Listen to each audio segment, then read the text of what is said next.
C'est une première, a dit Madame le maire, mais en fait, c'est elle qui m'a alertée sur la situation de Saint-Laurent-du-Maroni en matière de consommation du trafic de stupéfiants. Les stupéfiants sont aussi à l'origine de déscolarisation. Et de par conséquent, on ne peut pas se dire que c'est l'autre qui doit agir et pas soi. Il faut que tout le monde, les enseignants en particulier, soient aussi des acteurs importants. C'est vrai que en rentrant dans l'enseignement, on a plutôt une vision qui est basée principalement sur le côté éducatif, mais au sein du cadre de l'école, voire maximum le cadre de la famille. Nous, en tant qu'adultes, en tant que professeurs, en tant qu'enseignants, il y a une attention beaucoup plus particulière, puisque au final, quand on regarde bien, l'élève, l'enfant, passe quasiment les trois quarts de sa jeunesse dans une école, donc en contact d'adultes, en contact d'enseignants et de toute l'équipe pédagogique.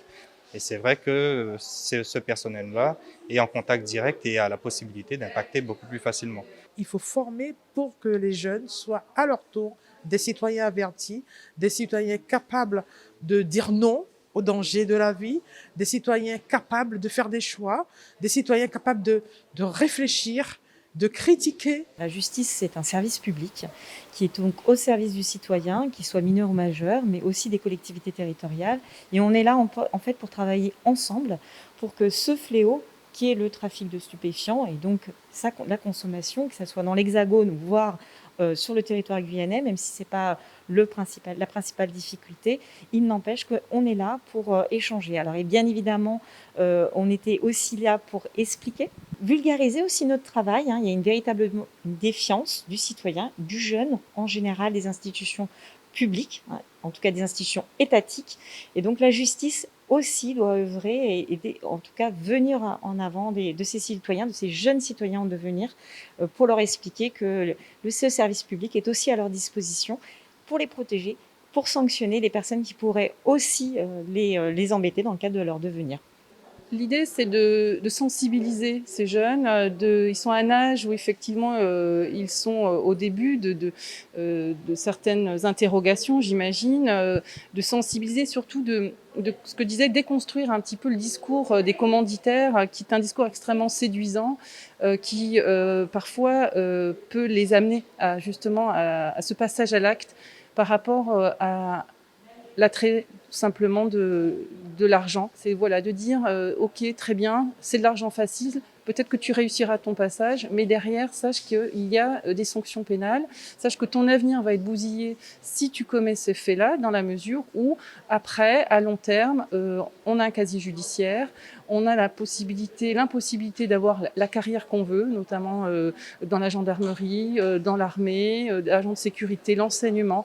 Combien de fois j'ai eu des jeunes qui m'ont dit « je n'ai pas réfléchi ». Effectivement, le but aujourd'hui, c'était de leur démontrer que rien n'est banal dans un trafic de stupéfiants. Et donc, à leur place d'élèves, à leur place de jeunes professeurs, en tout cas de professeurs en devenir, il faut savoir que chacun a un rôle à jouer à un moment donné dans la chaîne.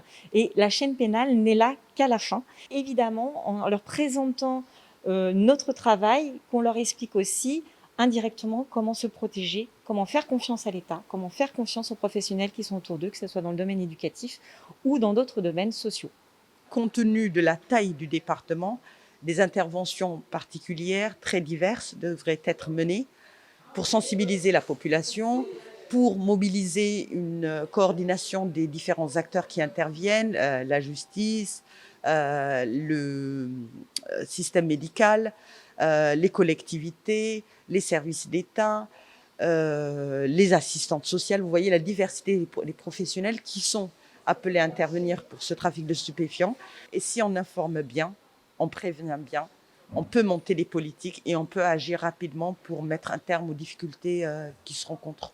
Aujourd'hui, on est tout autant capable, en tous les cas, de lutter contre ces narcotrafiquants, alors avec des moyens, parce qu'il ne faut pas se leurrer, il faut qu'effectivement les moyens puissent exister, qu'ils soient humains, matériels et financiers. Autant que peut me permettre ma fonction, je ferai le déplacement. C'est ce que vous ont assuré également mes collègues. En tout cas, nous sommes très à l'écoute d'un échange continu avec les populations qui le souhaitent bien et sur des thématiques. Cette fois-ci, c'était les stupéfiants. Il y a d'autres thématiques qui peuvent intéresser la population. Et je pense que ce serait très enrichissant et pour vous et pour nous.